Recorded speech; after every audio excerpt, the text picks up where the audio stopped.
Good evening, this is Kuro. Got a tier 10 game in my tier 8 Kagero. Going over the matchmaking. You may hear the dinosaurs that are eating breakfast right now. Have an enemy Audacious. Looking at a Des Moines rounding out the radar and carrier threats. Gearing Herakaze and a Kiev round out the remaining threats to my ship.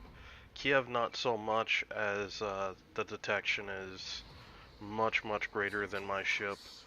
The only time Kiev can be an issue would be if I happen to stumble into his torpedoes, or if I find myself isolated, he would be able to run me down. So this is another game, torpedo reload, and just trying to, drive home the fact that it's still viable. I see a lot of players, even good destroyer players, throwing their hands up in the air about it, and you got to understand that it's a mid to late game weapon. I mean, right now everybody knows, you know, ships are going to pop up here, ships are going to pop up here, ships are going to pop up here. Maybe something back in here gets spotted. That's how this game plays out in the first, 3 to 4 minutes. 5 minutes in, you may have ships out on the 9-10 or the extreme, 1-2 line. But that's how this map plays. Now, if you notice, I'm being really patient moving up to the cap. And what I'm trying to do, I'm trying to keep this Chapiev Kerr first. I'd really like to get this Minotaur AA, over the top of me. So if a CV is trying to strike me, he's got to fly his planes in and out of Minotaur coverage. I don't need to be completely within their coverage. As the CV comes to strike, there's, the overrun pattern that they would have to try to find a way to mitigate the damage on their planes, and it's just not gonna happen, even at this range. CV comes in here, he's running into all this AA. So pushing up, I spot the Herakaze. This isn't a fight that I would pick alone, but I have a Minotaur, I have a Chapiev, I've got a Kerr first, I've got a lot of things that can help me. And that's why I'm picking this fight. It's going to cost me a lot of HP, but it's basically the end result is I am eliminating the only other threat that shares the same concealment as me. So from this point out, I have a detection advantage on every other ship in there. Even if the Gearing's running legendary module, he's visible a little more than 0.2 kilometers before my ship. And I can do a lot more with that than a lot of people would probably think. I've done a lot more with a lot less. So right here I am just moving, I'm spotting, and I'm moving closer to this island. I don't have a lot of AA here, but I see that the CV is on the other side of the map, and I see this Montana pushing up, and I see my RPF over here, and that's not good. I'm slamming on the brakes, and I'm just going to angle at this guy. I know he's going to most likely shoot me. He wasn't prepared to shoot me. He apparently was trying to torp me, and that tells me, don't go in this gap. He didn't shoot me. He probably torped me. Don't go in here. So you're going to see me just reverse, play patient, see what's going on back here. And I don't, from when he was spot, yeah, there's the torps.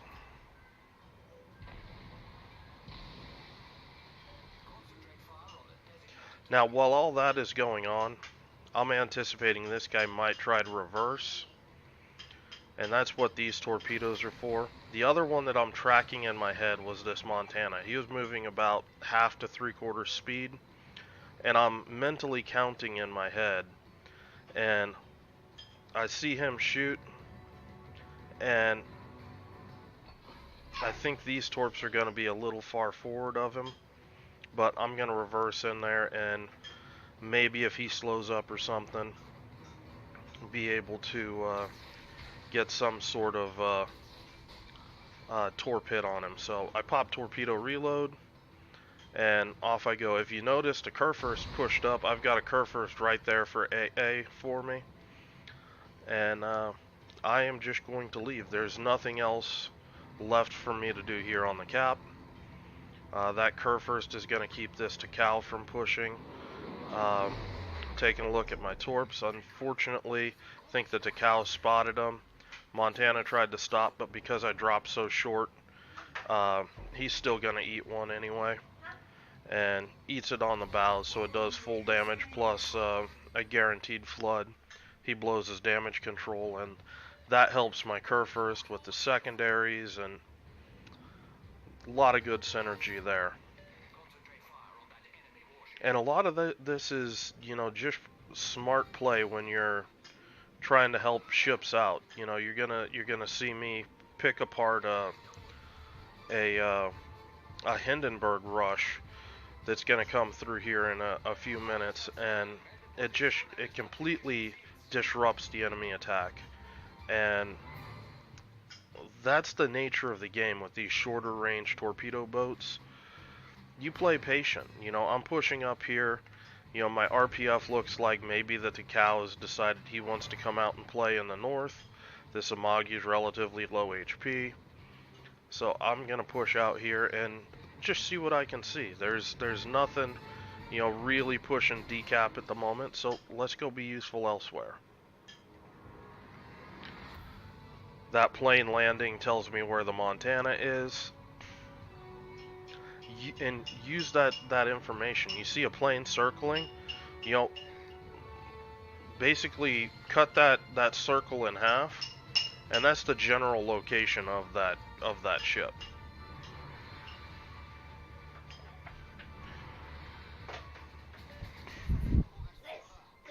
Yeah, did you guys like your oatmeal?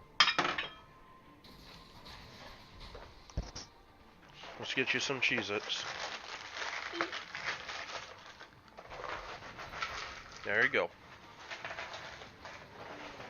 Cheez-Its, food of the gods. So, again, here just trying to use my guns. It's a low health target. Last thing I want to do is wait for a battleship to try to reload and let that cruiser shoot. You know, once, maybe twice. That's just good supporting roles. Use your higher DPM to try to, or not DPM, but your quicker reload to eliminate low health targets. Try to save your teammates' hit points. Again, that's just being a good team player.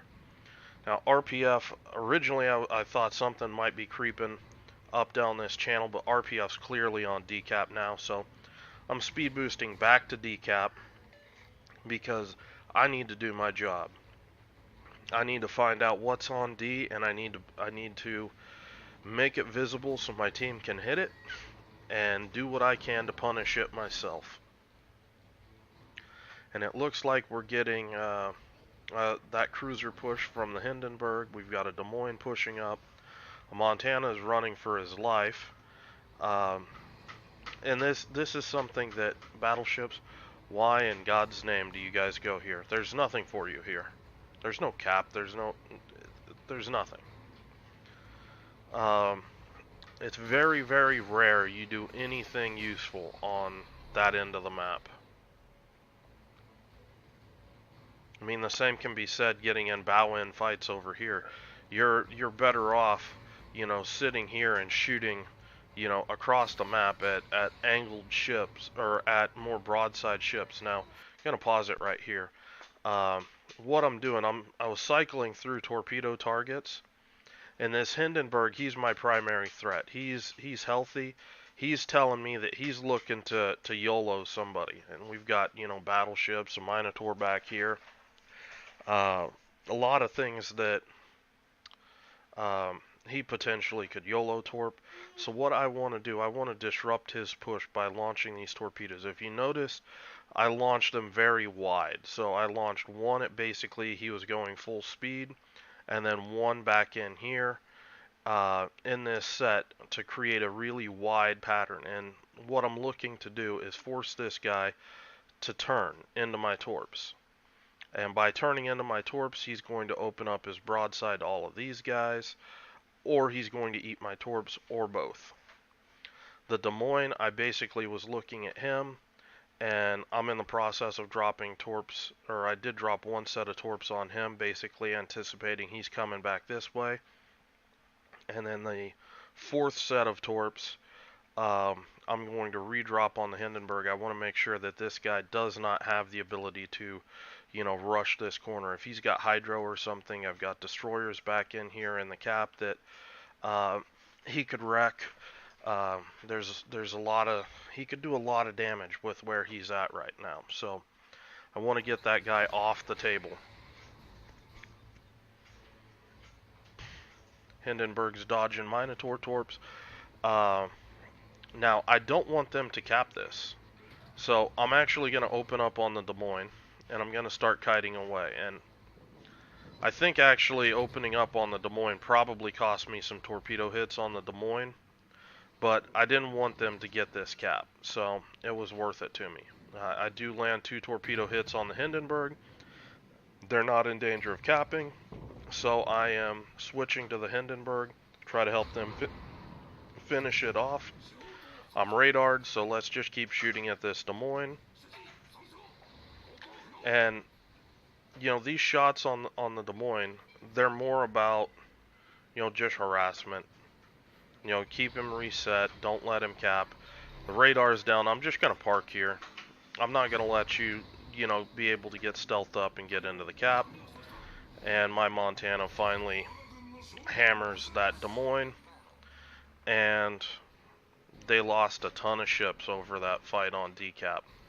And, at least that Hindenburg, maybe the Des Moines, that was my doing, setting up, that easy. It didn't cost my team a bunch of damage. I mean, you look at the HP on our Minotaur. Our Montana still got a decent amount of hit points. This is what it's about.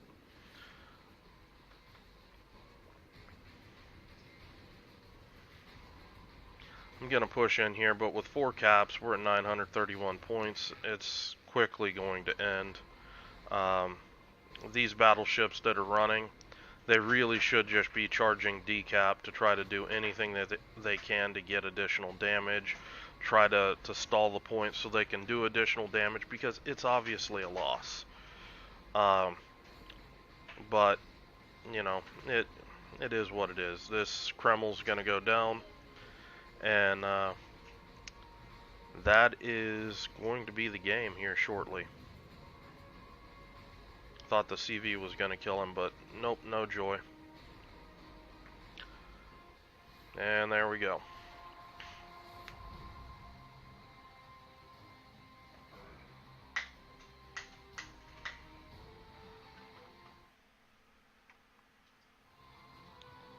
Oh, I forgot. One of the dinosaurs was playing with the keyboard right after the game. 2.1 base XP, 2 kills. Again, not record-breaking amounts of damage, but you look at the performance. I got 1/3 of the caps for my team. I got almost half of the base defenses. Honestly, the spotting damage, I think that I should have gotten a little more spotting damage. Maybe I think there were some key shots that maybe a ship was just a tiny bit closer than I was, and they probably got the spotting damage. But the gist of it was I was there to keep decap open or keep decap spotted so nothing could actually cap that. Calm down, I'm almost done.